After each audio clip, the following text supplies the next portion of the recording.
ನಮಸ್ಕಾರ ಆತ್ಮೀಯ ವೀಕ್ಷಕರೇ, ನಾನು ಡಾಕ್ಟರ್ ಚಂದ್ರಶೇಖರ್ ಸರ್ಜಾ, ನಿಮ್ಮ ಲೈಫ್ ಸ್ಟೈಲ್ ಫಿಸಿಷಿಯನ್. ಒತ್ತಡ ರಹಿತವಾದಂಥ ಜೀವನ, ಖುಷಿಯಾಗಿರಬೇಕು, ನಮ್ಮ ಬ್ರೈನ್ ಮೆದುಳು ಆಕ್ಟಿವ್ ಆಗಿರಬೇಕು, ನಾವು ಅಂದ್ಕೊಂಡಿದ್ದು ಮನಸ್ಸಿನಲ್ಲಿ ಸಾಧಿಸಬೇಕು, ಸದಾ ಒಂದು ಲವಲವಿಕೆಯಿಂದ ಚೈತನ್ಯಯುತವಾಗಿ ಸುಸ್ತು ಇಲ್ಲದೆ ಚೆನ್ನಾಗಿರಬೇಕು ಅಂತ ಹೇಳಲಿಕ್ಕೆ ಒಬ್ಬ ಮನುಷ್ಯನಿಗೆ ಅವನ ಬ್ರೈನ್ ಅಥವಾ ಅವನ ಮೆದುಳು ಸರಿಯಾಗಿ ಕರೆಕ್ಟಾಗಿ ಕಾರ್ಯಪ್ರವೃತ್ತರಾಗಿರ್ಬೇಕು. ಸರಿಯಾಗಿ ನಿದ್ದೆ ಇಲ್ಲ, ಮನೇಲಿ ಏನೋ ಖಿನ್ನತೆ ವಾತಾವರಣ ಇದೆ, ಡಿಪ್ರೆಷನ್ ಇದೆ, ಆಂಗ್ಸೈಟಿ ಇದೆ, ಸ್ಟ್ರೆಸ್ ಇದೆ, ಟೆನ್ಷನ್ ಇದೆ. ಇದೆಲ್ಲದಕ್ಕೂ ಸಾವಿರಾರು ಕಾರಣಗಳಿರ್ಬೋದು. ಅದಕ್ಕೆ ಸರಿ ಮಾಡ್ಕೊಳ್ಳೋಕೆ ಸುಮಾರು ಕಾರಣಗಳಿದೆ. ಆದ್ರೆ ನಾವಿಲ್ಲಿ ಒಂದು ಡಿಸ್ಕಷನ್ ಮಾಡಕ್ಕೆ ಬಂದಿರುವಂತ ಒಂದು ಮುಖ್ಯ ಟಾಪಿಕ್ ಏನಂತ ಹೇಳಿದ್ರೆ, ಕೆಲವು ಆಹಾರಗಳಿಂದ ನಮ್ಮ ಮನುಷ್ಯನ ಮೆದುಳು ಅಥವಾ ಬ್ರೈನ್ ಆಕ್ಟಿವ್ ಆಗಿ ತುಂಬಾ ಚೈತನ್ಯಯುತವಾಗಿ ಒಂದು ದುಃಖವನ್ನ ತೆಗೆದಿಟ್ಟು ಒಂದು ಖುಷಿಯಾಗಿ ಇರಲಿಕ್ಕೆ ಆಹಾರಗಳಿಂದ ಸಾಧ್ಯವೇ ಅಂತ. ಹೌದು ಅನ್ನುತ್ತೆ ವಿಜ್ಞಾನ. ಕೇವಲ ನಮ್ಮ ಆಹಾರ ವಿಹಾರ ಸರಿಯಾಗಿದ್ರೇನೆ ನಮ್ಮ ಮನಸ್ಸು ಲವಲಿಕೆ ಆಗಿರ್ಬೇಕು ಅಂತ. ನೋಡಿ, ನಮ್ಮ ದೇಹದಲ್ಲಿ ನಡೀತಿರುವಂತ ಪ್ರತಿಯೊಂದು ಕ್ರಿಯೆಗಳು ಕೂಡ ಒಂದು chemical reaction. Life is nothing but synthesis and degradation of proteins ಅಂತ ಒಸುಮಿ ನೊಬೆಲ್ ಪ್ರೈಸ್ ವಿಜೇತ ಹೇಳಿದ್ದಾರೆ. ಅಂತ ಹೇಳಿದ್ರೆ ನಮ್ಮ ದೇಹದಲ್ಲಿ ಈ ಪ್ರಕ್ರಿಯೆಗಳು, ಪ್ರೋಟೀನ್ಗಳ ಉತ್ಪಾದನೆಗಳು, ಪ್ರೋಟೀನ್ ನಾಶ ಆಗುವಿಕೆ, ಒಳ್ಳೆ ಕೆಮಿಕಲ್ಗಳ ಉತ್ಪಾದನೆ, ಕೆಮಿಕಲ್ಗಳ ನಾಶವಾಗುವಿಕೆ, ಅದು ನಿರಂತರವಾಗಿ ನಡೀತಾನೆ ಇರುತ್ತೆ. ನಾನು ನೋಡ್ತಾ ಇರುವಂತ ನಿಮ್ಮನ್ನ ಆಕ್ಚುಲಿ ಈಗ ನಾನು ಗ್ರಹಿಸಬೇಕು ಅಂತ ಹೇಳಿದ್ರೆ, ನನ್ನ ಬ್ರೈನಿಗೆ ಹೋಗ್ಬಿಟ್ಟು ಸಿಗ್ನಲ್ ಬಿಟ್ಟು ನನಗೆ ಗೊತ್ತಾಗಬೇಕು, ನಾನು ಈ ತರ ಒಂದು ಕೆಲಸ ಮಾಡ್ತೀನಿ ಅಂತ ಗೊತ್ತಾಗ್ಲಿಕ್ಕೆ ಸುಮಾರು ಸಾವಿರಾರು ಕೆಮಿಕಲ್ ಪ್ರೊಸೆಸಸ್ ಒಳಗಡೆ ನಡೆದಿರುತ್ತೆ. ಅದರಿಂದ ನನಗೆ ಗೊತ್ತಾಗುತ್ತೆ ನಾನು ಈಗ ಮಾಡ್ತಾ ಇರೋಂಥ, ನಾನು ಮುಟ್ತಾ ಇರುವಂತ ವಸ್ತು ಯಾವುದು ಏನು ಅಂತ ಹೇಳ್ಬಿಟ್ಟು. ಸೊ ಹಾಗಾಗಿ ಈ ಕೆಮಿಕಲ್ಗಳು ನಮ್ಮ ಬ್ರೈನ್ ನ ಸ್ಟಿಮ್ಯುಲೇಟ್ ಮಾಡ್ತವೆ. ಈ ತರ ಕೆಮಿಕಲ್ಗಳು ನಾವು ಜಾಸ್ತಿ ಮಾಡ್ಕೊಡ್ಲಿಕ್ಕೆ ನಮ್ಮ ಆಹಾರಗಳಿಂದ ಸಾಧ್ಯನಾ? ನೋಡಿ ವೀಕ್ಷಕರೇ, ಎಲ್ಲರಿಗೂ ಗೊತ್ತಿರೋಂಗೆ dose, DOSE dose, dopamine, oxytocin, serotonin ಮತ್ತು ಎಂಡಾರ್ಫಿನ್, DOSE ಡೋಸ್. ಈ 4 ಹಾರ್ಮೋನ್ಗಳು ನಮ್ಮ ದೇಹದಲ್ಲಿ, ನಮ್ಮ ಮನಸ್ಸಿನಲ್ಲಿ ಹ್ಯಾಪಿ ಹಾರ್ಮೋನ್ಸ್ ಅಂತ ಹೇಳ್ತೀವಿ. ಹ್ಯಾಪಿನೆಸ್ ನ, ಖುಷಿಯನ್ನ ಉಂಟು ಮಾಡುವಂತ ಹಾರ್ಮೋನ್ಗಳು. ಈ ಹಾರ್ಮೋನ್ಗಳ ಪ್ರೊಡಕ್ಷನ್ ನಮ್ಮ ದೇಹದಲ್ಲಿ ಸರಿಯಾಗಿ ನಿಯಮಿತವಾಗಿ ಕರೆಕ್ಟ್ ಆಗಿದ್ರೆ ನಾವು ಖುಷಿಯಾಗಿ, ಆನಂದಯುತವಾಗಿ, ಚೈತನ್ಯಯುತವಾಗಿ ಇರಬಹುದು ಅಂತ ಹೇಳ್ಬಿಟ್ಟು ವೈಜ್ಞಾನಿಕವಾಗಿ ಪ್ರೂವ್ ಆಗಿದೆ. ಈ ಪ್ರಪಂಚದಲ್ಲಿ ಒಂದು ಸರ್ವೆ ನಡೀತು. ಈ ಪ್ರಪಂಚದಲ್ಲಿ ಎಲ್ಲಾರ್ಕಿಂತ ಖುಷಿಯಾಗಿರೋ ಮನುಷ್ಯರು ಯಾರು ನೋಡ್ಬೇಕು. ಇವರಲ್ಲಿ ಯಾರಲ್ಲಿ ಈ ಹ್ಯಾಪಿ ಹಾರ್ಮೋನ್ಸ್ ಯಾರಲ್ಲಿ ಜಾಸ್ತಿ ಇದೆ, ಯಾವ ದೇಶದಲ್ಲೂ ಜಾಸ್ತಿ ಇದೆ ಅಂತ ಒಂದು ರಿಸರ್ಚ್ ನಡೀತು. ನಿಮಗೆಲ್ಲ ಅಂದ್ಕೊಂಡಿರ್ಬೋದು, ಅಮೆರಿಕ ಒಂದು ಅಡ್ವಾನ್ಸ್ಡ್ ಆಗಿರೋ ದೇಶ, ಆರ್ಥಿಕವಾಗಿ ಬಹಳ ಸದೃಢವಾಗಿದೆ. ಆ ದೇಶದ ಜನ ಮೋಸ್ಟ್ಲಿ ತುಂಬಾ ಹಣಕಾಸು ಇರೋರು, ಅವರು ಖುಷಿ ಅಂತ ಅನ್ಸಿರ್ಬೋದು. ಆದ್ರೆ ಈ ಪ್ರಪಂಚದಲ್ಲಿ ಅತಿ ಹೆಚ್ಚು ಆಂಟಿ ಡಿಪ್ರೆಷನ್ಸ್, ಈ ಡಿಪ್ರೆಷನ್ಗೆ ಹೋಗುವಂತ ಮೆಡಿಸಿನ್ಸ್ಗಳು ಸೇಲ್ ಆಗದೆ ಈ ಅಮೆರಿಕಾದಂತ ಒಂದು ದೊಡ್ಡ ದೇಶದಲ್ಲಿ. ಹಾಗೆ ಚೆಕ್ ಮಾಡ್ತಾ ಹೋದಾಗ ಅವ್ರಿಗೆ ಕಂಡು ಬಂದಿದ್ದು, ಈ ಒಂದು ಹಾರ್ಮೋನ್ಗಳು ಅತಿ ಹೆಚ್ಚು ಇರುವಂತದ್ದು ಅಂತ ಹೇಳಿದ್ರೆ ಆಫ್ರಿಕಾದ ಹಾತ್ಸಾ ಜನಾಂಗ ಅಂತ ಒಂದು ಬುಡಕಟ್ಟು ಜನಾಂಗ. ಅವರಲ್ಲಿ ಜೀವಮಾನದ ಆಸ್ತಿ ಅವರ ಸಂಪಾದನೆ ಮಾಡೋದು ಅಂತ ಹೇಳಿದ್ರೆ ಮೈ ಮೇಲೆ ಹಾಕೊಂಡ್ರೆ ಒಂದು ಚರ್ಮದ ಬಟ್ಟೆ, ಒಂದು ಕುಕ್ಕೆ, ಒಂದು ಬಿಲ್ಲು ಬಾಣ, ಅಷ್ಟೇ ಅವ್ರು ಸಂಪಾದನೆ ಮಾಡುವಂತ ಆಸ್ತಿ. ಆದ್ರೆ ಅವರು ಅತಿ ಸುಖಿಯಾಗಿರುವಂತ ಮನುಷ್ಯರಂತೆ. ಅದೇ ರೀತಿ ಎರಡನೇ ಅತಿ ಹೆಚ್ಚು ಖುಷಿಯಾಗಿರೋ ಜನಾಂಗ ಯಾರು ಅಂತ ಹೇಳಿದ್ರೆ ಈ ಎಸ್ಕಿಮೋಸ್, ಈ ಇಗ್ಲುಗಳಲ್ಲಿ ವಾಸಿಸ್ತಾರೆ, ಐಸ್ ನಲ್ಲಿ ಇರ್ತಾರೆ. ಸೊ ಇಂಥವ್ರಿಗೆ ಏನಂತ ಹೇಳಿದ್ರೆ ಎರಡನೇ ಅತಿ ಹೆಚ್ಚು ಖುಷಿ ಜನಾಂಗ ಅಂತ ಹೇಳ್ಬಿಟ್ಟು ವೈಜ್ಞಾನಿಕವಾಗಿ ಪ್ರೂವ್ ಆಯ್ತು. ಸೊ ಅವರ ಆಹಾರದ ಒಂದು ಪ್ರಕೃತಿನೇ ಒಂಥರ ಇತ್ತು, ಈ ಎಸ್ಕಿಮೋಸ್ಗಳ ಆಹಾರದ ಒಂದು ಪ್ರಕೃತಿನೇ ಒಂಥರ ಇತ್ತು. ಅವ್ರು ಗೆಡ್ಡೆ ಗೆಣಸುಗಳೆಲ್ಲ ತಿನ್ಕೊಂಡು ಬದುಕುವಂಥವ್ರು. ಇಲ್ಲಿ ಮರ ಗಿಡನೇ ಇಲ್ಲ, ಬರೀ ಮೀನು ಇಂಥವನ್ನ ತಿನ್ಕೊಂಡು ಬಂದು ಕೆಲವು ತರಕಾರಿಗಳನ್ನ ತಿನ್ಕೊಂಡು ಬದುಕುವಂತ ಒಂದು ಜನಾಂಗ ಇದು. ಸೊ ಈ ಎರಡು ಜನಾಂಗ ಅತಿ ಸುಖಿ ಜನಾಂಗದಲ್ಲಿ ಒಂದು ಅಂತ. ಸೊ ಹಾಗಾಗಿ ಇವತ್ತು ನಾವು ಈ ಆಹಾರ ವಿಹಾರದಿಂದಾನೇ ಸಾಧ್ಯನಾ ಅಥವಾ ಬೇರೆ ಮೆಂಟಲ್ ಆಟಿಟ್ಯೂಡ್ದಿಂದಾನೋ ನಮ್ಮ ಮನುಷ್ಯ ಖುಷಿಯಾಗಿರ್ಬೋದು ಅನ್ನೋದ್ರ ಬಗ್ಗೆ ಡಿಸ್ಕಸ್ ಮಾಡೋಣ. ಮೊದಲಿಗೆ ವೀಕ್ಷಕರೇ ನೋಡಿ, ನಮ್ಮ ಬ್ರೈನ್ ಆಕ್ಟಿವ್ ಆಗಿರ್ಬೇಕು ಅಂತ ಹೇಳಿದ್ರೆ ಕೆಲವು ಕೆಮಿಕಲ್ ಉತ್ಪಾದನೆ ನಮ್ಮ ದೇಹದಲ್ಲಿ ಆಗ್ತಾ ಇರುತ್ತೆ. ಅದನ್ನ ನಾವು ಸಪೋರ್ಟ್ ಮಾಡ್ಬೇಕಷ್ಟೇ. ನಾವು ತಿನ್ನುವಂತ ಪ್ರತಿಯೊಂದು ಅಂಶದಲ್ಲೂ ಕೂಡ ನಮ್ಮ ದೇಹಕ್ಕೆ ಏನು ಬೇಕಾಗಿರುತ್ತೋ ಅದನ್ನ ತೆಗೆದುಕೊಂಡು ಅದನ್ನ ಪ್ರೊಸೆಸ್ ಮಾಡಿ ನಮ್ಮ ದೇಹಕ್ಕೆ ಉಪಯೋಗಿಸುವಂತ ಒಂದು ಸಾಮರ್ಥ್ಯ ನಮ್ಮ ಮೆದುಳಿಗೆ ಮತ್ತು ನಮ್ಮ ದೇಹಕ್ಕೆ ಆಲ್ರೆಡಿ ಭಗವಂತ ಫಿಕ್ಸ್ ಮಾಡಿ ಕಳಿಸಿ ಆಗಿದೆ. ಆದ್ರೆ ಕೆಲವರಲ್ಲಿ ಈ ಒಂದು ಹಾರ್ಮೋನ್ಗಳ ಕೊರತೆ ಉಂಟಾದಾಗ ಈ ಆಹಾರಗಳ ಮಳೆ ಹೋಗ್ಬಿಟ್ಟು ನಾವು ಸ್ವಲ್ಪ ಇದನ್ನ ಬೂಸ್ಟ್ ಮಾಡ್ಬೋದು. ಅದರಲ್ಲಿ ನಾನು 5 ಫುಡ್ಸ್ ಈ ತರ ಹೇಳ್ತೀನಿ, ಯಾವುದು ನಮ್ಮ ಬ್ರೈನಿಗೆ ಯಾಕೆ ಮುಖ್ಯ ಅಂತ ವೈಜ್ಞಾನಿಕ ವಿಶ್ಲೇಷಣೆಯೊಂದಿಗೆ ನಾನು ಡಿಸ್ಕಸ್ ಮಾಡಕ್ಕೆ ಟ್ರೈ ಮಾಡ್ತೀನಿ. ಮೊದಲಿಗೆ ನಿಮ್ಗೆಲ್ಲ ಗೊತ್ತಿರೋಂಗೆ ಕೆಲವು ಬ್ರೈನ್ ಸ್ಟಿಮ್ಯುಲೆಂಟ್ಸ್. ಅದರಲ್ಲಿ ಇವಾಗ ಕಾಫಿ ಇರ್ಬೋದು, ಎಸ್ಪೆಷಲಿ ಕೆಫೇನ್ ಕಂಟೆಂಟ್ ಇರ್ತದೆ ನೋಡಿ. ಬ್ಲ್ಯಾಕ್ ಕಾಫಿ ಕುಡಿಯೋದ್ರಿಂದ ಆಕ್ಚುಲಿ ನಮ್ಮ ದೇಹದಲ್ಲಿ ಈ ಥಿಯೋಬ್ರೋಮಿನ್ ಅಂಶ ಜಾಸ್ತಿ ಆಗುತ್ತೆ, ಬ್ರೈನ್ ಸ್ಟಿಮ್ಯುಲೇಟ್ ಆಗ್ತದೆ. ನೋಡಿ, ಸುಮಾರು ಜನ ಬೆಳಗ್ಗೆ ಎದ್ದ ತಕ್ಷಣ ಒಂದು ಅರ್ಧ ಗಂಟೆ ತನಕ ಆಕ್ಟಿವ್ ಆಗಿರಲ್ಲ, ಅದೇ ಒಂದು ಕಾಫಿ ಕುಡಿದ ತಕ್ಷಣ ಆಕ್ಟಿವ್ ಆಗ್ತದೆ. ಯಾಕಂತ ಹೇಳಿದ್ರೆ ಅಲ್ಲಿ ಒಂದು ಉತ್ಪಾದನೆ ಆಗುವಂತ ಒಂದು ಕೆಲವು ಕೆಫಿನ್ ಇಂದ ಉತ್ಪಾದನೆ ಆಗುವಂತ ಕೆಲವು ಹಾರ್ಮೋನ್ಗಳು ಲೈಕ್ ಆಕ್ಸಿಟೋಸಿನ್ ನಮ್ಮ ಬ್ರೈನ್ ನ ಆಕ್ಟಿವೇಟ್ ಮಾಡುತ್ತೆ. ಅದೇ ರೀತಿ ಕೊಕೋವಾ ನೋಡಿ ಕೆಲವರಿಗೆ ಮುಟ್ಟಾಗ ಸಮಯದಲ್ಲಿ ಸ್ತ್ರೀಯರಿಗೆ ಆಕ್ಚುಲಿ ಚಾಕ್ಲೇಟ್ ತಿನ್ಬೇಕು ಅಂತ ಅನಿಸ್ತಾ ಇರುತ್ತೆ. ಚಾಕ್ಲೇಟ್ ನಲ್ಲೂ ಕೂಡ ಹೇರಳವಾಗಿ ಥಿಯೋಬ್ರೋಮಿನ್ ಅಂಶ ಇರುತ್ತೆ, ಅದು ಕೂಡ ಆಕ್ಸಿಟೋಸಿನ್ ಜಾಸ್ತಿ ಮಾಡುತ್ತೆ ಅಂತ ವೈಜ್ಞಾನಿಕ ಪರವಾಗಿದೆ. ತುಂಬಾ ಖಿನ್ನತೆ, ಕಿರಿಕಿರಿ, ಸಿಟ್ಟು, ಈ ಮುಟ್ಟು ನಿಂತ ಮಳೆಯಲ್ಲಿ ಆವಾಗ ಅವಶ್ಯ ಇದೇ ಇರಲ್ಲ, ಕಾರಣಗಳೇ ಇರಲ್ಲ, ಸುಮ್ನೆ ಕಿರಿಕಿರಿ ಮಾಡ್ಕೊಳ್ತಾ ಇರ್ತಾರೆ, ಸುಮ್ನೆ ಟೆನ್ಷನ್ ಆಗ್ತಾ ಇರ್ತಾರೆ. ಇಂಥವರಲ್ಲಿ ಈಗ ಚಾಕ್ಲೇಟ್ ತಿಂದ ತಕ್ಷಣ ಸ್ವಲ್ಪ ಮೈಂಡ್ ಆಕ್ಟಿವೇಟ್ ಆಗುತ್ತೆ. ಯಾಕೆ ಅಂತ ಹೇಳಿದ್ರೆ ಜಸ್ಟ್ ಥಿಂಗ್, ನೀವು ಚಾಕ್ಲೇಟ್ ಸೆಲೆಕ್ಟ್ ಮಾಡ್ಬೇಕಾದ್ರೆ ನೀವು ಈ ಸಕ್ಕರೆ ಅಂಶ ಕಡಿಮೆ ಇರುವಂತ ಚಾಕ್ಲೇಟ್ನ, ಡಾರ್ಕ್ ಚಾಕ್ಲೇಟ್ನ ಸೆಲೆಕ್ಟ್ ಮಾಡ್ಕೊಂಡು ತಗೊಳ್ಳೋದು ಬಹಳ ಉತ್ತಮ. ಕಾಫಿ ಕುಡಿಯೋರಾದ್ರೆ ಸಕ್ಕರೆಯನ್ನು ಕಡಿಮೆ ಯೂಸ್ ಮಾಡಿ ಬ್ಲ್ಯಾಕ್ ಕಾಫಿಯನ್ನು ಕುಡಿಯೋದು ಅಥವಾ ಗ್ರೀನ್ ಟೀಯನ್ನು ಕುಡಿಯೋದು. ಇದರೆಲ್ಲ ಇರುವಂತ ರಿಚ್ ಆಂಟಿ ಆಕ್ಸಿಡೆಂಟ್ಗಳು ಮತ್ತು ಫ್ಲಾವನಾಯ್ಡ್ಗಳು ನಮ್ಮ ಬ್ರೈನ್ನ ಆಕ್ಟಿವೇಟ್ ಮಾಡುತ್ತೆ ಅಂತ ಹೇಳ್ಬಿಟ್ಟು ವೈಜ್ಞಾನಿಕವಾಗಿ ಪರವಾಗಿದೆ. ಒಂದು. ಎರಡನೇದು ಹೆಲ್ತಿ ಫ್ಯಾಟ್ಸ್, ಒಳ್ಳೆಯ ಕೊಬ್ಬಿನ ಅಂಶ ಇರುವಂತಹ ಆಹಾರಗಳು. ವೀಕ್ಷಕರೇ, ನಿಮ್ಗೊಂದು ವಿಷಯ ಗೊತ್ತಾ? ಈ ಪ್ರಪಂಚದಲ್ಲಿ ಎಲ್ಲಾ ಪ್ರಾಣಿಗಳು ತನ್ನ ಮಾಂಸಖಂಡಗಳನ್ನ ಉಪಯೋಗಿಸಿ ಬದುಕ್ತವೆ, ಆದ್ರೆ ಮನುಷ್ಯ ಉಪಯೋಗಿಸಿ ಖರ್ಚು ಮಾಡಿ ಬದುಕೋದು ಅವನು ಬ್ರೈನ್ನ, ತಲೆಯನ್ನ.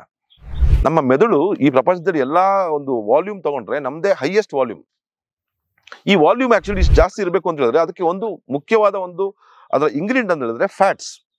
ಒಮೆಗಾ 3 ಫ್ಯಾಟಿ ಆಸಿಡ್ಸ್ ಇರ್ಬೋದು, ಕೊಲೆಸ್ಟ್ರಾಲ್ ಇರ್ಬೋದು, ಗುಡ್ ಕೊಲೆಸ್ಟ್ರಾಲ್ ಇರ್ಬೋದು. ಇದರಿಂದ ಮಾಡಲ್ಪಟ್ಟಿರೋದು ನಮ್ಮ ಬ್ರೈನ್, ನಮ್ಮ ಮೆದುಳಿನ ಒಂದು ಏನು ಪ್ಯಾರೆನ್ಕೈಮಾ ಇದೆ, ಅದು ಮಾಡಲ್ಪಟ್ಟಿರೋದೇ ಒಳ್ಳೆಯ ಕೊಬ್ಬಿನ ಅಂಶದಿಂದ. ಹಾಗಾಗಿ ಒಳ್ಳೆಯ ಕೊಬ್ಬಿನ ಅಂಶದ ಆಹಾರಗಳು, ಆ ಒಳ್ಳೆಯ ಕೊಬ್ಬಿನ ಅಂಶದ ಆಹಾರಗಳಲ್ಲಿ ಒಂದು ಬಹಳ ಮುಖ್ಯವಾಗಿ ಅಂತ ಹೇಳಿದ್ರೆ ಲಾರಿಕ್ ಆಸಿಡ್. ಈ ಲಾರಿಕ್ ಆಸಿಡ್ ಅಂದ್ರೆ ಸಾಮಾನ್ಯವಾಗಿ ತೆಂಗಿನಕಾಯಿ ಹಾಲು, ತೆಂಗಿನ ಎಣ್ಣೆ, ಇದರಲ್ಲೆಲ್ಲ ಹೇರಳವಾಗಿ ಲಾರಿಕ್ ಆಸಿಡ್ ಇರುತ್ತೆ. ಈ ಲಾರಿಕ್ ಆಸಿಡ್ ಒಂದು ವಿಷಯ ಗೊತ್ತಾ ನಿಮಗೆ? ಡೈರೆಕ್ಟ್ ಆಗಿ ಬ್ರೈನ್ ಜೊತೆ ಕಮ್ಯುನಿಕೇಶನ್ ಮಾಡುವಂತ ಒಂದು ಫ್ಯಾಟ್ ಅಂತ ಹೇಳಿದ್ರೆ, ಎನರ್ಜಿ ಅಂತ ಹೇಳಿದ್ರೆ ಈ ಒಂದು ತೆಂಗಿನ ಎಣ್ಣೆ ಅಥವಾ ಲಾರಿಕ್ ಆಸಿಡ್. ಅದು ಮೀಡಿಯಂ ಚೈನ್ ಟ್ರೈಗ್ಲಿಸರೈಡ್ಸ್ ಕ್ಯಾಟಗರೀಸ್ ಇರುತ್ತೆ.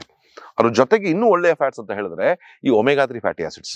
ಈ ಒಮೆಗಾ 3 ಫ್ಯಾಟಿ ಆಸಿಡ್ಸ್ ಹೇರಳವಾಗಿ ಸಿಗುವಂಥದ್ದು ಈ ಫ್ಲಾಕ್ ಸೀಡ್ಸ್ ಅಲ್ಲಿ, ಈ ಅವಕಾಡೋಸ್ ಅಲ್ಲಿ, ವಾಲ್ನಟ್ಸ್ ಅಲ್ಲಿ. ನೋಡಿ, ವಾಲ್ನಟ್ ಕೂಡ ಈ ಬ್ರೈನ್ ಶೇಪ್ ಅಲ್ಲೇ ಇರುತ್ತೆ, ಯಾಕಂದ್ರೆ ಅದರಲ್ಲಿ ಒಮೆಗಾ 3 ಫ್ಯಾಟಿ ಆಸಿಡ್ ಇರುತ್ತೆ. ಸೊ ಬ್ರೈನಿಗೆ ಅದರಲ್ಲಿ ಇರುವಂತ ಒಮೆಗಾ ಆಸಿಡ್, ಲಾರಿಕ್ ಆಸಿಡ್ ಮತ್ತು ಲಾಂಗ್ ಚೈನ್ ಫ್ಯಾಟಿ ಆಸಿಡ್ಸ್ ಗಳೇನಿದೆ ನಮ್ಮ ಬ್ರೈನ್ ನ ಸ್ಟಿಮ್ಯುಲೇಟ್ ಮಾಡ್ತವೆ ಅಂತ ಹೇಳ್ಬಿಟ್ಟು ವೈಜ್ಞಾನಿಕವಾಗಿ ಪೂರ್ವವಾಗಿದೆ. ಸಣ್ಣ ಮಕ್ಕಳಲ್ಲಿ ಕಾಗ್ನಿಷನ್ ಪ್ರಾಬ್ಲಮ್, ಓದಿದ ನೆನಪು ಬರ್ತಾ ಇಲ್ಲ, ಸರಿಯಾಗಿ ಬುದ್ಧಿಶಕ್ತಿ ಬೆಳವಣಿಗೆ ಆಗ್ತಾ ಇಲ್ಲ, ತುಂಬಾ ಮಂದ ಇದ್ದಾನೆ ಅಂತ ಹೇಳಿದವರಿಗೆ ಈ ವಾಲ್ನಟ್ಸ್, ಈ ಒಮೆಗಾ 3 ಫ್ಲಾಕ್ ಸೀಡ್ಸ್, ಚಿಯಾ ಸೀಡ್ಸ್ ಅಥವಾ ಫಿಶ್ ಆಯಿಲ್ಸ್ ನ ಸಪ್ಲಿಮೆಂಟ್ ಆಗಿ ಅಥವಾ ಫ್ಯಾಟಿ ಫಿಶಸ್ ನ ಕೊಡೋದ್ರಿಂದ ಬ್ರೈನ್ ಡೆವಲಪ್ ಆಗುತ್ತೆ ಅಂತ ಹೇಳ್ಬಿಟ್ಟು ವೈಜ್ಞಾನಿಕವಾಗಿ ಪೂರ್ವವಾಗಿದೆ. ಅದ್ರ ಜೊತೆಗೆ ಆಟಿಸಮ್ ಇರ್ಬೋದು, ADHD ಇರ್ಬೋದು, ಡೆವಲಪ್ಮೆಂಟಲ್ ಡಿಲೇಸ್ ಇರ್ಬೋದು, ಈ ತರ ಎಲ್ಲ ಪ್ರಾಬ್ಲಮ್ ಇದ್ದವರಲ್ಲೂ ಕೂಡ ಈ ಮಕ್ಕಳಿಗೆ ಈ ತರ ಒಂದು ಒಮೆಗಾ 3 ಸಪ್ಲಿಮೆಂಟೇಶನ್ ಕೊಡ್ತಾ ಬಂದಲ್ಲಿ ಸಡನ್ ಆಗಿ ಇಂಪ್ರೂವ್ ಆಗ್ತಾರೆ. ಅದೇ ರೀತಿ ಈ ತೆಂಗಿನ ಎಣ್ಣೆ ತರದ ಒಂದು MCT ಆಯಿಲ್ಸ್ ಅಂತ ಹೇಳ್ತೀವಿ ನಾವು, ಮೀಡಿಯಂ ಚೈನ್ ಟ್ರೈಗ್ಲಿಸರೈಡ್ ಆಯಿಲ್ಸ್ ಅಂತ ಹೇಳ್ಬಿಟ್ಟು, ಇವೆಲ್ಲ ಒಳ್ಳೆ ಕೊಬ್ಬಿನ ಅಂಶ ಇರುವಂತದ್ದು. ಇದೆಲ್ಲ ವೈಜ್ಞಾನಿಕವಾಗಿ ಪರವಾಗಿ ನಾನು ಒಂದೊಂದೇ ನಿಮಗೆ ಹೇಳ್ತಾ ಇದ್ದೀನಿ ಅಂತ ಹೇಳಿದ್ರೆ, ಇದನ್ನ ತಗೊಂಡಲ್ಲಿ ನಮ್ಮ ಬ್ರೈನ್ ನ ಗಾತ್ರ ಜಾಸ್ತಿ ಆಗೋದ್ ಜೊತೆಗೆ ನಮ್ಮ ನರಮಂಡಲಗಳ ಒಂದು ವ್ಯವಸ್ಥೆಯ ಒಂದು ಸಮೂಹ ಒಂದು ಕಾಮ್ ಡೌನ್ ಆಗುತ್ತೆ ಮತ್ತು ಆಕ್ಟಿವ್ ಆಗುತ್ತೆ ಅಂತ ಹೇಳ್ಬಿಟ್ಟು ಕೂಡ ವೈಜ್ಞಾನಿಕವಾಗಿ ಪರವಾಗಿದೆ. ಮೂರನೇ ಒಂದು ವಿಷಯ ನಾನು ಇಲ್ಲಿ ಒಂದು ಇಂಪಾರ್ಟೆಂಟ್ ಹೇಳ್ಬೇಕು ಅಂತ ಹೇಳಿದ್ರೆ, ನಿಮಗೆಲ್ಲ ಗೊತ್ತಿರೋಂಗೆ ಗಟ್ ಬ್ರೈನ್ ಆಕ್ಸಿಸ್ ಅಂತ ಇರುತ್ತೆ. ನಮ್ಮ ಕರುಳಿಗೂ ನಮ್ಮ ಮೆದುಳಿಗೂ ಸಂಬಂಧ ಇರುತ್ತೆ. ನಮ್ಮ ಹೊಟ್ಟೆ ಕೆಟ್ಟರೆ ತಲೆನೂ ಕೆಡುತ್ತೆ. ನಮ್ಮ ಹೊಟ್ಟೆಯಲ್ಲಿ ಸರಿಯಾದ ಪ್ರಕೃತಿ ಇಲ್ಲ ಅಂತ ಹೇಳಿದ್ರೆ ತಲೆ ಕೆಡೋದು ಸಹಜ. ನೋಡಿ, ಸುಮಾರು ಜನಕ್ಕೆ ಆಕ್ಚುಲಿ ಯಾವುದೇ ಕಾರಣಗಳೇ ಇರಲ್ಲ. ನನ್ನ ಗಂಡ ಚೆನ್ನಾಗಿದ್ದಾನೆ, ಹೆಂಡತಿ ಚೆನ್ನಾಗಿದ್ದಾರೆ, ಮಕ್ಕಳು ಚೆನ್ನಾಗಿದ್ದಾರೆ, ಅಪ್ಪ ಅಮ್ಮ ಚೆನ್ನಾಗಿದ್ದಾರೆ, ಎಲ್ಲರೂ ಚೆನ್ನಾಗಿದ್ದಾರೆ, ಹಣಕಾಸು ಚೆನ್ನಾಗಿದೆ, ಕೆಲಸನೂ ಇದೆ, ಎಲ್ಲ ಇದೆ. ಆದ್ರೂ ಹೇಳ್ಕೊಳಕ್ ಆಗದಲ್ಲಿರುವಂತ ಒಂದು ಖಿನ್ನತೆ, ಒಂದು ಡಿಪ್ರೆಷನ್ನು, ಏನೋ ಜೀವನದಲ್ಲಿ ಆನಂದನೇ ಇಲ್ಲ ಅಂತ ಹೇಳ್ಕೊಂಡು ಸುಮಾರು ಜನ ಇದ್ದಾರೆ. ಅದಕ್ಕೆ ಏನು ಮುಖ್ಯ ಕಾರಣ ಅಂತ ಹೇಳಿದ್ರೆ ಅವ್ರ ಹೊಟ್ಟೆಯಲ್ಲಿ ಇರುವಂತಹ ಒಂದು ಬ್ಯಾಕ್ಟೀರಿಯಾಗಳು ಸರಿಯಾದ ಪ್ರಮಾಣದಲ್ಲಿ ಸರಿಯಾದ ಬ್ಯಾಕ್ಟೀರಿಯಾಗಳು ಇಲ್ಲ, ಅಥವಾ ಗಟ್ ಡಿಸ್ಬಯೋಸಿಸ್ ಆಗ್ಬಿಟ್ಟು ಕೆಟ್ಟ ಬ್ಯಾಕ್ಟೀರಿಯಾಗಳ ಪ್ರಮಾಣ ಜಾಸ್ತಿ ಆಗ್ಬಿಟ್ಟು ಒಳ್ಳೆ ಬ್ಯಾಕ್ಟೀರಿಯಾಗಳ ಪ್ರಮಾಣ ಕಡಿಮೆ ಆಗಿದೆ ಅಂತ ಅರ್ಥ. ನಮ್ಮ ಸೂಕ್ಷ್ಮಾಣು ಜೀವಿಗಳು ನಮ್ಮ ಹೊಟ್ಟೆ ಭಾಗದಲ್ಲಿ, ನಮ್ಮ ಕರುಳಿನ ಭಾಗದಲ್ಲಿ ಏನಿದೆ, ಅವು ಒಂದು 100 ಕೆಮಿಕಲ್ಗಳನ್ನ ಉತ್ಪಾದನೆ ಮಾಡ್ತವೆ. ಬ್ರೈನ್ ನಲ್ಲಿ ತುಂಬಾ ಯೂಸ್ ಆಗುವಂತಹ ಹಾರ್ಮೋನು ಸೆರೋಟೋನಿನ್, ಆದ್ರೆ ಅದು ಉತ್ಪಾದನೆ ಆಗುವುದು 95% ನಮ್ಮ ಗಟ್ ನಲ್ಲಿ, ಸೊಂಟಕರಳಿನಲ್ಲಿ ಕೆಲವು ಬ್ಯಾಕ್ಟೀರಿಯಾಗಳ ಆಕ್ಷನ್ ಇಂದ. ಈ ಸೆರೋಟೋನಿನ್ ಕಡಿಮೆ ಆದ್ರೆ ಈ ಡಿಪ್ರೆಷನ್ ಪ್ರಾಬ್ಲಮ್ ಶುರು ಆಗುತ್ತೆ. ಸುಮಾರು ಜನಕ್ಕೆ ನೋಡಿ, ಎಲ್ಲ ಆಂಟಿ ಡಿಪ್ರೆಷನ್ ಮಾತ್ರೆ, ನಿದ್ದೆ ಮಾತ್ರೆಗಳು ಇಂಥವನ್ನೆಲ್ಲ ತಗೊಳ್ತಾ ಇರ್ತಾರೆ ಕಂಟಿನ್ಯೂಸ್ ಆಗಿ. ಆದ್ರೆ ಒಂದು ಸಿಂಪಲ್ ಆಗಿ ಅವ್ರ ಹೊಟ್ಟೆನ ಸರಿ ಮಾಡ್ಕೊಂಡ್ಬಿಟ್ರೆ, ಅವ್ರ ಹೊಟ್ಟೆನ ಕ್ಲೀನ್ ಮಾಡ್ಕೊಂಡ್ಬಿಟ್ಟು ಅವ್ರಿಗೆ ಒಳ್ಳೆ ಬ್ಯಾಕ್ಟೀರಿಯಾಗಳನ್ನ ಕೊಟ್ಬಿಟ್ಟು ಅವ್ರಿಗೆ ಒಂದು ಕೆಲವು ಅದನ್ನು ಪೋಷಿಸುವಂತ ಆಹಾರವನ್ನ ಕೊಟ್ಟಾಗ ಡೆಫಿನೆಟ್ಲಿ ನಮ್ಮ ಒಂದು ಬ್ರೈನ್ ನ ಆಕ್ಟಿವಿಟಿ ಚೆನ್ನಾಗುತ್ತೆ. ಈಗ ಹಾರ್ಮೋನ್ ಸರಾಗವಾಗಿ ರಿಲೀಸ್ ಆಗಿ ಶುರು ಆಗುತ್ತೆ. ಅದರಲ್ಲಿ ಆ ಫುಡ್ಸ್ ನಲ್ಲಿ ಸ್ಪೆಸಿಫಿಕ್ ಆಗಿ ನಾನು ಹೇಳ್ಬೇಕು ಅಂತ ಹೇಳಿದ್ರೆ ಫೈಬರ್, ನಾರಿನ ಅಂಶ ಇರುವಂತ ಆಹಾರಗಳು, ಅದರಲ್ಲೂ ಕೂಡ ಸಾಲ್ಯುಬಲ್ ಫೈಬರ್, ನೀರಿನಲ್ಲಿ ಕರಗುವಂತ ಕೊಳೆಯುವಂತ ನಾರಿನ ಅಂಶ ಇರುವಂತ ಆಹಾರಗಳು. ಅದು ಸಾಧಾರಣವಾಗಿ ಸಿಗುವುದು ತರಕಾರಿಗಳಲ್ಲಿ, ಹಣ್ಣುಗಳಲ್ಲೂ ಮತ್ತು ಬೀಜಗಳಲ್ಲಿ. ಅಕ್ಕಿ ಧಾನ್ಯಗಳಲ್ಲಿ, ರಾಗಿ, ಗೋಧಿ, ಜೋಳದಲ್ಲಿ ಸಿಗೋದು ಇನ್ಸಾಲ್ಯುಬಲ್ ಫೈಬರ್, ಅದು ನೀರಿನಲ್ಲಿ ಕರಗೋದು. ಅದು ನಮ್ಗೆ ಮಲದ ಗಾತ್ರವನ್ನು ಜಾಸ್ತಿ ಮಾಡುತ್ತೆ ಹೊರತು ಅದು ಈ ಸೂಕ್ಷ್ಮಾಣು ಜೀವಿಗಳಿಗೆ ಆಹಾರ ಅಲ್ಲ. ಈ ಆಹಾರಗಳು ಈ ಸೂಕ್ಷ್ಮಾಣು ಜೀವಿಗಳಿಗೆ ತಲುಪಬೇಕು ಅಂತಂದ್ರೆ ನಾವು ತಗೋಬೇಕಾಗಿರೋದು ಸಾಲ್ಯುಬಲ್ ಫೈಬರ್. ಈ ಒಂದು ಚಿಯಾ ಸೀಡ್ಸ್ನೋ ಸಬ್ಜಾ ಸೀಡ್ಸ್ನೋ ಅಥವಾ ಬೆಂಡೆಕಾಯಿನೋ ನೀರಿನಲ್ಲಿ ಹಾಕಿಟ್ರೆ ಲೋಳೆ ಆಗಿ ಬರುತ್ತಲ್ಲ, ಆ ಲೋಳೆ ಇರೋ ಅಂಶನೇ ಸಾಲ್ಯುಬಲ್ ಫೈಬರ್. ಅದೇ ನಮ್ಮ ಸೂಕ್ಷ್ಮಾಣುಜೀವಿಗಳಿಗೆ ಆಹಾರ. ಸೊ ಈ ಸಾಲ್ಯುಬಲ್ ಫೈಬರ್ ಹೆಚ್ಚಿರುವಂತ ಆಹಾರಗಳನ್ನ ಸೇವಿಸ್ತಾ ಬರೋದ್ರಿಂದ ನಮ್ಮ ದೇಹದಲ್ಲಿ ಈ ಒಳ್ಳೆ ಬ್ಯಾಕ್ಟೀರಿಯಾಗಳು ಡೆವಲಪ್ ಆಗ್ಬಿಟ್ಟು ಒಳ್ಳೆ ಹಾರ್ಮೋನ್ಗಳನ್ನ ಉತ್ಪಾದನೆ ಮಾಡಿಬಿಟ್ಟು ನಮ್ಮ ಬ್ರೈನ್ ಆಕ್ಟಿವ್ ಆಗಿ ಇಟ್ಕೊಳ್ಳಿಕ್ಕೆ ಸಹಾಯ ಮಾಡುತ್ತೆ ಅಂತ ಹೇಳ್ಬಿಟ್ಟು ವೈಜ್ಞಾನಿಕವಾಗಿ ಪ್ರೂವ್ ಆಗಿದೆ. ಸೊ ಮೊದಲನೇದಾಗಿ ನಾನು ಹೇಳಿದ್ದು ಯಾವುದು, ಈ ಸ್ಟಿಮ್ಯುಲೆಂಟ್ ಆದಂತ ಕ್ಯಾಫಿನ್ ಮತ್ತು ಕೊಕೋವಾ ಇರ್ಬೋದು. ಎರಡನೇದಾಗಿ healthy fats, medium chain triglycerides ಆಗಿರ್ಬೋದು. ಮೂರನೇದಾಗಿ ಒಮೆಗಾ 3 ಫ್ಯಾಸಿಡ್ಸ್ ಆಗಿರ್ಬೋದು. ನಾಲ್ಕನೇದಾಗಿ ಈ ಸಾಲ್ಯುಬಲ್ ಫೈಬರ್ ಅಂಶ ಇರುವಂತ ಆಹಾರಗಳು. ಇದು ತಗೊಳ್ಳೋದ್ರಿಂದ ನಮ್ಮ ಬ್ರೈನ್ ಆಕ್ಟಿವೇಟ್ ಆಗುತ್ತೆ. ಇನ್ನು ಕೊನೆಯದಾಗಿ ಬಹಳ ಮುಖ್ಯವಾಗಿ ಒಂದು ಹೇಳಬೇಕು ಅಂತ ಹೇಳಿದ್ರೆ, ಇದು ನಾನ್ ವೆಜಿಟೇರಿಯನ್ಸ್ಗೆ ಸಂಬಂಧಪಟ್ಟಿದ್ದು. ನಾನ್ ವೆಜಿಟೇರಿಯನ್ಸ್ ಅಂತ ಹೇಳಿದ್ರೆ ನೋಡಿ, organ meet, mutton liver, chicken liver, brain ಇದೆಲ್ಲ ಕೆಲವು ತಿಂತಾರೆ ಆಕ್ಚುಲಿ. ಈಗ ಫಾರಿನಲ್ಲೆಲ್ಲ ಇದೆಲ್ಲ ಇಟ್ಸ್ ಎ ವೆರಿ ಕಾಸ್ಟ್ಲಿ. ಅಷ್ಟು ಈಗ ಇಂಡಿಯಾದಲ್ಲಿ ಅಂತ ಇಲ್ದಲ್ಲಿರ್ಬೋದು, ಆದ್ರೆ ಅದು ಈ ಆರ್ಗನ್ ಮೀಟ್ ಅಂದ್ರೆ it's A very costly thing. ತುಂಬಾ ಹೈಯರ್ ಲೆವೆಲ್ಸ್ ಅವ್ರು ಮಾತ್ರ ಅಫೋರ್ಡ್ ಮಾಡಕ್ ಸಾಧ್ಯ ಇದಕ್ಕೆಲ್ಲ. ಇದಕ್ಕೊಂದು ಎವಲ್ಯೂಷನರಿ ಹಿಸ್ಟರಿ ಇದೆ ನೋಡಿ. ಮನುಷ್ಯ ಅವನು ಡೆವಲಪ್ ಆಗಿದ್ದು ಎಷ್ಟೋ ಲಕ್ಷಾಂತರ ವರ್ಷಗಳು ಹಿಡಿತು. ಮನುಷ್ಯ ಈ ಸ್ಥಿತಿಗೆ ಬರ್ಲಿಕ್ಕೆ ಲಕ್ಷಾಂತರ ಗಟ್ಟೆ ವರ್ಷಗಳು ಹಿಡಿದಿದೆ. ಆದ್ರೆ ಈ ಬ್ರೈನ್ ಸೈಜ್ ಎಷ್ಟೋ ಲಕ್ಷಾಂತರ ವರ್ಷಗಳಿಂದ ತುಂಬಾ ಸಣ್ಣದಾಗಿತ್ತು. ಆದ್ರೆ ಬ್ರೈನ್ ಸೈಜ್ ಸಡನ್ ಆಗಿ ಡೆವಲಪ್ ಆಗ್ಲಿಕ್ಕೆ ಒಂದು ಕಾರಣ ಆಗಿದ್ದು ಅಂತ ಹೇಳಿದ್ರೆ, ಮನುಷ್ಯ ಯಾವಾಗ ಕುಕ್ಡ್ ಮೀಟ್, ಬೇಯಿಸಿದ ಮಾಂಸವನ್ನು ತಗೊಳಕ್ ಶುರು ಮಾಡಿದ್ನೋ ಆಗ ಸಡನ್ ಆಗಿ ಕೆಲವೇ ಸಾವಿರ ವರ್ಷಗಳಲ್ಲಿ ಅವನ ಬ್ರೈನ್ ನ ಸೈಜ್ ಡೆವಲಪ್ ಆಗ್ಬಿಡ್ತು, ದೊಡ್ಡದಾಗ್ಬಿಡ್ತು. ಮನುಷ್ಯ ಗುಂಪುಗಳು ಕೆಲಸ ಮಾಡಕ್ ಶುರು ಮಾಡ್ಬಿಟ್ಟ. ಗುಂಪಾಗಿ ಹಂಟ್ ಮಾಡೋದು, ಗುಂಪಾಗಿ ಕುಕಿಂಗ್ ಮಾಡೋದು, ಗುಂಪಾಗಿ ಅಗ್ರಿಕಲ್ಚರ್ ಮಾಡಕ್ ಶುರು ಮಾಡೋದು. ಇದೆಲ್ಲ ಡೆವಲಪ್ ಆಗಿದ್ದು ಒಂದು ಕಮ್ಯುನಿಟಿ ಡೆವಲಪ್ ಆಗೋ ಕಾರಣನೇ ಈ ಒಂದು ಆರ್ಗನ್ ಮ್ಯಾಟ್ ತಿಂದ ಮೇಲೆ. ನಾನಿಲ್ಲಿ ಮನುಷ್ಯ ವೆಜಿಟೇರಿಯನ್ ಆಗಿರ್ಬೇಕು ನಾನ್ ವೆಜಿಟೇರಿಯನ್ ಆಗಿರ್ಬೇಕು ಅನ್ನೋ ಒಂದು ಡಿಬೇಟಿಗೆ ನಾನು ಇಲ್ಲಿ ಹೋಗ್ತಾ ಇಲ್ಲ. ವೈಜ್ಞಾನಿಕ ಒಂದು ರಹಸ್ಯವನ್ನ ಬಿಚ್ಚಿಡ್ತಾ ಇದ್ದೀನಿ ಅಷ್ಟೇ. ಅದು ತಿಂದಾಗ ಅದು ತಗೊಳಕ್ ಶುರು ಮಾಡಿದ್ಮೇಲೆ ಮನುಷ್ಯ ಡೆವಲಪ್ ಆದ. ಅಂದ್ರೆ ಇದರ ಅರ್ಥ ಈ ಒಂದು ಇದರಲ್ಲಿರುವಂತ ಒಂದು ಕೆಮಿಕಲ್ಗಳು, ಈ ಆರ್ಗನ್ ಮೀಟ್ಗಳಿರುವಂತ ಕೆಮಿಕಲ್ ಏನಿದೆ ನಮ್ಮ ಬ್ರೈನ್ ನ ಡೈರೆಕ್ಟ್ ಸ್ಟಿಮ್ಯುಲೇಟ್ ಮಾಡ್ತವೆ. ಬ್ರೈನ್ ನ ಸೈಜ್ ಇಂಪ್ರೂವ್ ಆಗಿ ಡೆವಲಪ್ ಮಾಡುತ್ತೆ ಮತ್ತು ಮನುಷ್ಯನ ಕ್ರಿಯೇಟಿವಿಟಿ ಇಂಪ್ರೂವ್ ಆಯ್ತು ಇದೆಲ್ಲ ತಿಂದ ಮೇಲೆ. ಸೊ ಹಾಗಾಗಿ ಕ್ರಿಯೇಟಿವಿಟಿ ಜಾಸ್ತಿ ಇರಬೇಕು ಅಂತ ಹೇಳಿದ್ರೆ ಈ ಆಹಾರಗಳನ್ನ, ಇದರಲ್ಲಿರುವಂತ ಕೆಮಿಕಲ್ ಇರುವಂತ ಆಹಾರಗಳನ್ನ ನಾವು ತಿಂದಾಗ ನಮಗೆ ಹೆಚ್ಚು ಸಿಗುತ್ತೆ. ಕಡಿಮೆ ಇದ್ದವ್ರಲ್ಲಿ ಇದು ಸ್ವಲ್ಪ ಡೆವಲಪ್ ಆಗ್ತಾ ಬರುತ್ತೆ.